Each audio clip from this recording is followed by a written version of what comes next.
কথায় আছে চাঁদপুর ভরপুর জলে আর স্থলে সোনার ফসলে ভরা মাটি আর মানুষের। তো আসলে আমরা সেই মাটি আর মানুষের সাথে সরাসরি সম্পৃক্ত। তো আমার এক কৃষক কাকার সাথে সরাসরি এখন আপনাদের কাছে সাক্ষাৎকার নিব। আসলে কৃষি ওনার কি কি প্রয়োজন, কি চাওয়া পাওয়া বা ওনার প্রত্যাশা। তো ওনার আসলে একজন খাঁটি কৃষক, সেই হিসাবে আমরা শুনবো। এবং উনি গরু পালন করে। তো কাকার থেকে ওয়ালাইকুম কাকা, কেমন আছেন? ভালো। তো কাকা, আপনি তো আমরা জানি আপনি দীর্ঘদিন কতদিন আপনি কি এই কৃষি পেশার সাথে আপনি জড়িত? আচ্ছা, 50 বছর আমি কৃষি কাজ করি।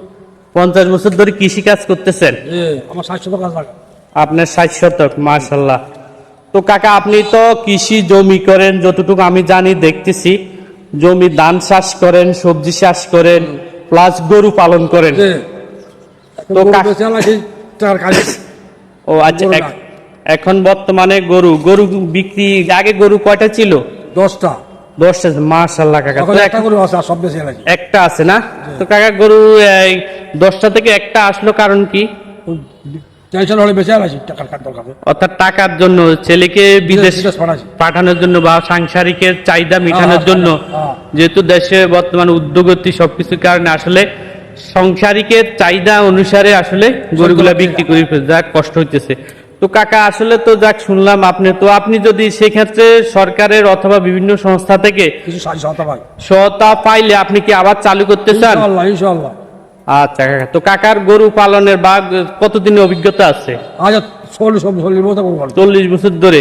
তো সম্মানিত ভিউয়ার্স, আপনারা শুনতেছেন যে আমার এই কাকা আসলে অভিজ্ঞ লোক, কিন্তু বর্তমানে সাংসারিক বা বিভিন্ন অভাব অনটনের কারণে গরুগুলি উনি বিক্রি করে ফেলছে বা সাংসারিক জীবিকা মেটানোর জন্য। তো সরকারের বা বিভিন্ন পৃষ্ঠপোষকতা সংস্থা থেকে যদি কোনো সহযোগিতা পায়, অবশ্যই কাকাকে কোনো দয়ালুবান যদি ব্যক্তি থাকেন অবশ্যই সহযোগিতা করবেন, কারণ কাকা আসলে নিরীহ লোক এবং খুব ভালো লোক। তো কাকার তো কাকা, আপনি ধান অর্থাৎ কৃষি কাজটা কি চালাই যাবেন না? কৃষি, আচ্ছা। তো কৃষি কাজ করতে গেলে আপনি কি কি প্রয়োজন? সার প্রয়োজন, বীজের প্রয়োজন। আমার সার দেয় না। সার, অর্থাৎ সারের দরকার, বীজের দরকার। আচ্ছা। তো সম্মানিত ভিউয়ার্স, যে যেখান থেকে দেখতেছেন, আসলে এই কৃষক কাকার কিছু সহযোগিতা প্রয়োজন। কারণ হলো কাকা বর্তমানে একটু ফ্যামিলি ক্রাইসিসে থাকার কারণে, আর্থিক অনটনের অভাবের কারণে কৃষি চাষগুলি ঠিকমতো করতে পারছে না।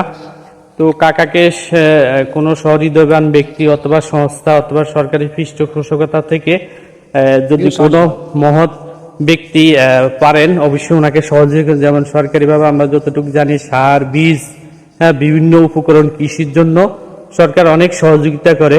তো আশা করি সরকারের পৃষ্ঠপোষকতা থেকে বা ব্যক্তিগত অথবা বিভিন্ন সংস্থা থেকে সহযোগিতা করবেন ইনশাল্লাহ। আর ভিডিও ডিসক্রিপশনে মোবাইল নাম্বার দেওয়া থাকবে। তো কাকা, আশা করি ইনশাল্লাহ যদি আপনি আবার আগের মতো কোনো সহযোগিতা, তাহলে আগের মতো আবার চলতে পারবেন নাকি? ইনশাআল্লাহ। আচ্ছা, ঠিক আছে কাকা, ধন্যবাদ। আর আমাদের আপনার মূল্যবান সময় দেওয়ার জন্য অসংখ্য ধন্যবাদ। আসসালামু আলাইকুম। সালাম।